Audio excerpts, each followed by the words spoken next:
So here I have a IS300 fuel pump hanger and an Aristo fuel pump hanger. The reason I'm running the Aristo pump hanger is because it comes factory. I'll just show you with a fuel feed and fuel return line from factory. The IS line is returnless, so it only has this fuel feed.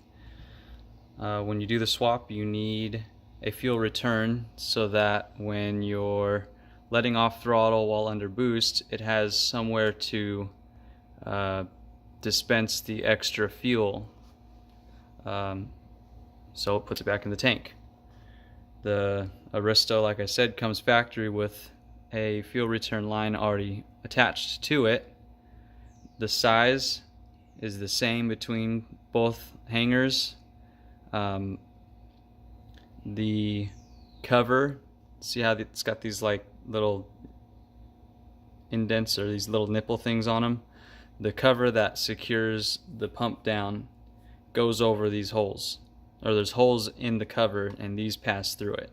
It's the same on both between the Aristo and the IS. The plugs that plug into the body harness, same plug style. This one still has it. It was just cut from the donor car, just like the lines. The only thing you have to change is the floater. So this is the floater for the Aristo, and this is a IS300 floater.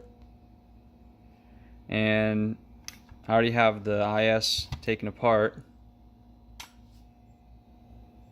And all we're going to do is we're going to take this floater and we're going to put it on this one, and that makes it all plug and play, makes the sensors and everything happy so that everything can communicate the right way on your dash. So to take it off is really easy. It's just clipped in right there. Right there. That little tiny clip holds it in. All you have to do, see if I can do this one-handed, is if you can wedge something like a flathead right in between there, you can separate them. It's really hard to do with one hand. There we go. Just like that. Once that's done, it just comes right out.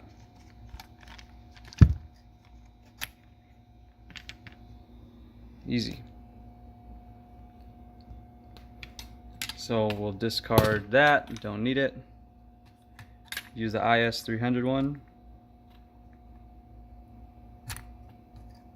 It just clips in, and that's it. It's done. What I would recommend doing before installing this is opening this up. These little clips unclip. There's a couple of them that go around the top.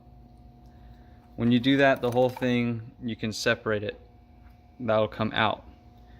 The factory fuel pump is, it'll probably work. I would assume it would work if you're just staying stock and you don't plan on adding any more boost or doing any more, trying to make any big numbers down the line, later down the line. But a Walbro 255 is like 90 bucks, the whole kit. So in my opinion, it's worth the preventative maintenance. And they're good for like, I don't know, like 500 horsepower or something like that, which is plenty. I'm not ever going to see that much out of this motor. So that's currently what I have in the blue car. I put a Walbro 255 in my fuel pump hanger before I installed it, and it seems to be working really well. So yeah, once you get that all swapped over, it should be plug and play. Another reason why I opted for this solution is because when you modify the IS hanger, which is totally doable, totally feasible, I did that. That was my the first thing I did for fixing my fuel is I took the IS hanger and I modified it by drilling a hole up top here and using a bulkhead 90-degree fitting to a -6 line, which I ran to my air motive fuel pressure regulator, and then I ran a barbed fitting through this hole through the underside of the top here. So it attached to the bulkhead fitting, and it basically gave me a barbed fitting coming out this way, which I could attach a hose to. And I'm just going off of memory here, but you take this ventricle off, you cut this part out, and then use fuel putty to close this off. I believe it's a fuel pressure regulator also. You close this off with some fuel putty, it stays detached, and then you connect your, I believe it's this side of the hose to your barbed fitting here, and then this whole thing clocks like 90 degrees, turns this way in order for all that to fit, and then you clip it back in this little clip. The problem is basically what this does is it sucks fuel from the other side of the fuel tank. So if it's not set up right, you'll only be able to run half a tank of gas at a time. The problem I was running into was this piece right here kept unclipping, and in order for gas to suck from the other side of the tank, this has to sit in this same orientation, straight up and down. It's just physics. I don't know the actual terminology for it, but if this is not sticking up straight up and down, and it's like falling over or laying on its side, it's not going to create pressure in order to siphon the gas from the other side of the tank.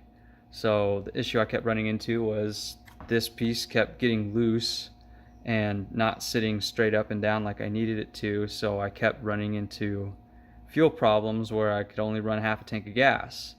Another issue, when you throw that fitting on up top here, if you don't tighten it down enough or use something to seal it up, it'll most likely leak.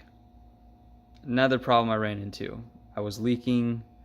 I kept having to retighten the fitting, and I got tired of it.